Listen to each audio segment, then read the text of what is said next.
Ketika bacaan rang Undang-Undang Mufti Wilayah Persekutuan kali pertama sekitar bulan Julai yang lalu, telah keluar suara-suara yang membantah akan kelulusannya atas pelbagai alasan.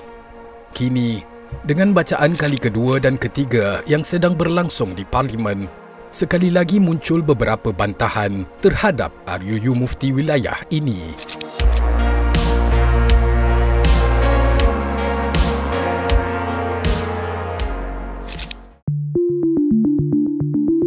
Assalamualaikum dan selamat kembali ke Domer TV.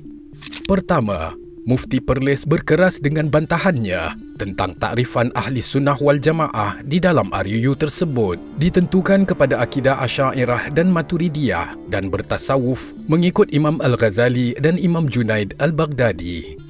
Beliau beranggapan bahawa dengan kelulusan RUU ini bersama takrifan tersebut akan bermula era kafir-mengkafir sesama umat Islam dalam negara. Beliau juga melontarkan kata-kata seperti sektarian, mengkultuskan, ingin memaksa rakyat yang ditujukan khusus kepada Yang Berhormat Menteri Agama. Kedua, seorang peguam hak asasi mendakwa RUU ini akan merendahkan kedudukan Yang di-Pertuan Agong selaku Ketua Agama Islam di Malaysia.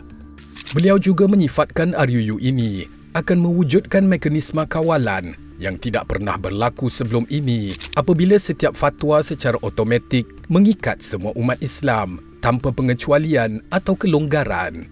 Bantahan ini juga disokong oleh kumpulan G25, kumpulan Sisters in Islam dan Islamic Renaissance Front.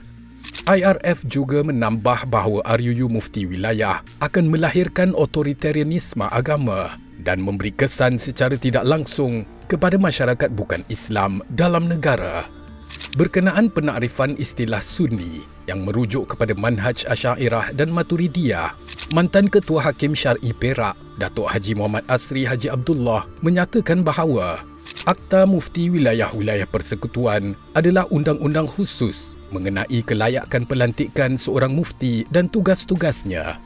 Justru perlu menjelaskan mazhab-mazhab yang diiktiraf tersebut. Ini bagi menjelaskan bahawa tugas mufti wilayah bukan sahaja menjelaskan hukum yang bersangkutan dengan akidah sahaja, tetapi juga berkaitan dengan syariah dan tasawuf. Jika tidak ditakrifkan dengan lebih jelas Ahli Sunnah wal Jamaah dalam RUU ini, dikhawatiri banyak kumpulan yang bertentangan dan menyeleweng akan mengambil kesempatan berselindung dan mengaku bahawa mereka juga adalah pendukung Ahli Sunnah wal Jamaah. Kemudian di dalam sebuah posting media sosial, Peguam Syar'i Dr. Zulkarnain Luqman pula menyatakan bahawa RUU ini sepatutnya dibahaskan di Parlimen dan bukan dalam bentuk dialog di televisyen.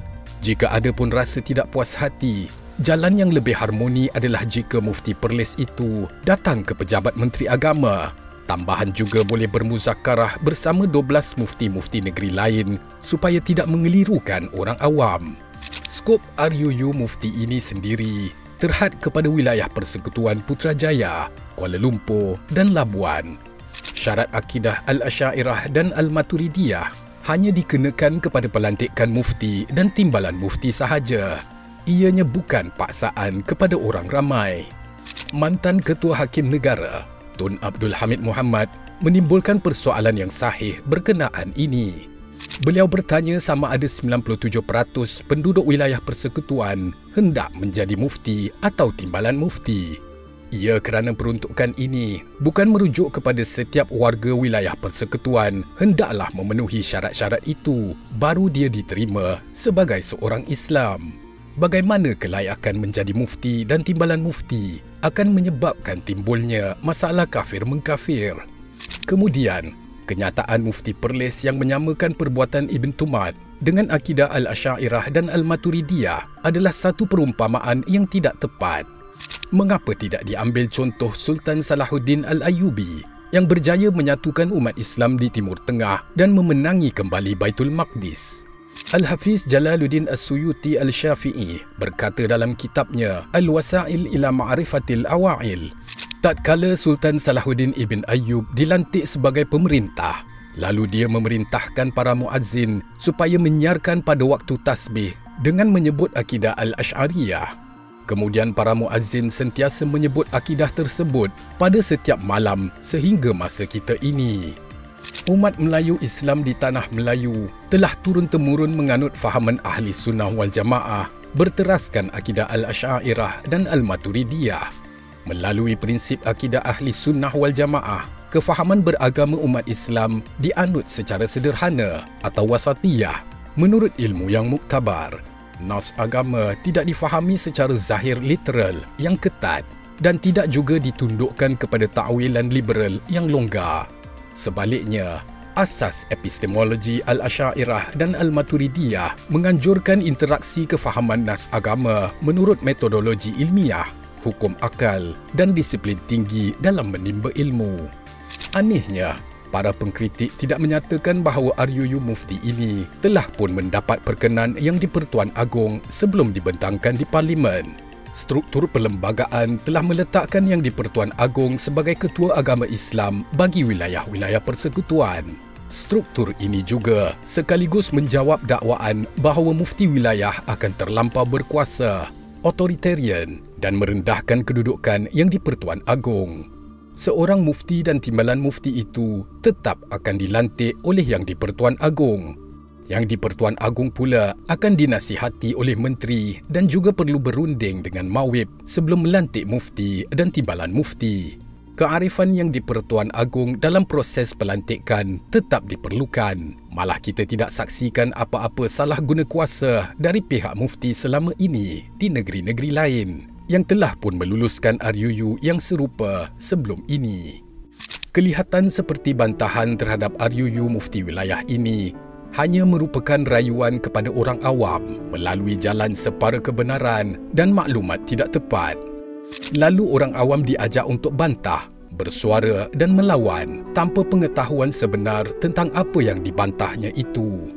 Jelas bahawa umat Islam kita ditarik supaya terjerumus ke dalam kancah perdebatan yang nampak seperti meraihkan wacana intelektual namun hanya mendedahkan kelemahan masyarakat dalam menyaring maklumat.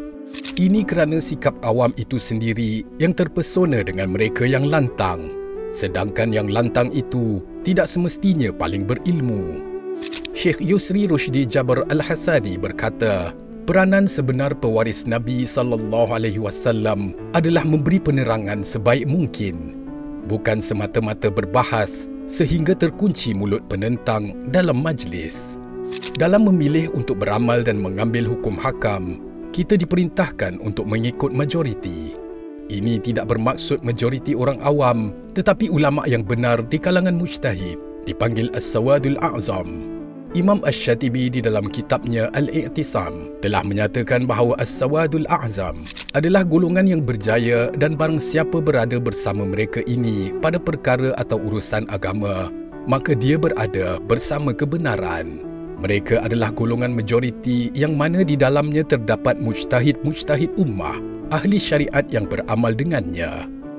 Persamaan antara bantahan kedua-dua pihak terhadap RUU Mufti wilayah adalah dalam isu penakrifan Ahli Sunnah wal Jamaah itu. Mereka tidak mahu institusi Islam distrukturkan tanpa mengikut fahaman mereka sendiri. Ironinya muncul apabila keresahan kedua-dua fahaman ini yang merupakan pola bertentangan boleh bersatu. Perbahasan mengenai RUU Mufti wilayah kini tidak lagi penting untuk mereka. Masing-masing datang dengan agenda sendiri sambil mengheret orang awam seperti penggembala bersama kambingnya. Umat Islam yang memperjuangkan Ahli Sunnah wal Jamaah perlu memartabatkan kembali disiplin tradisi keilmuan Islam dan menjiwai sepenuhnya kemajuan islamisasi ilmu. Jangan senang terpengaruh dengan golongan literalis lalu menghambat proses islamisasi keilmuan, norma, budaya dan ketamadunan ummah. Jauhi juga golongan Muslim berselindung di sebalik terma liberal progresif yang lahir daripada pemikiran orientalisme dan takut dengan penginstitusian Islam dalam negara. RUU Mufti wilayah ini adalah satu usaha kerajaan untuk memperkukuhkan institusi fatwa, khususnya di peringkat persekutuan, selaras dengan Islam sebagai agama persekutuan. Malangnya, setiap kali apabila hendak dibuat pindaan atau tambahan baru, umat Islam diajak bertelagah sesama sendiri. Sepatutnya diberikan kepercayaan kepada mereka yang telah berkorban masa dan tenaga, yang telah menyusun atur menyediakannya tanpa polemik. Mereka bertanggungjawab dengan amanah, tiada sebarang kepentingan, hanya berniat semoga perundangan Islam mesti diletakkan kembali di puncak yang tertinggi.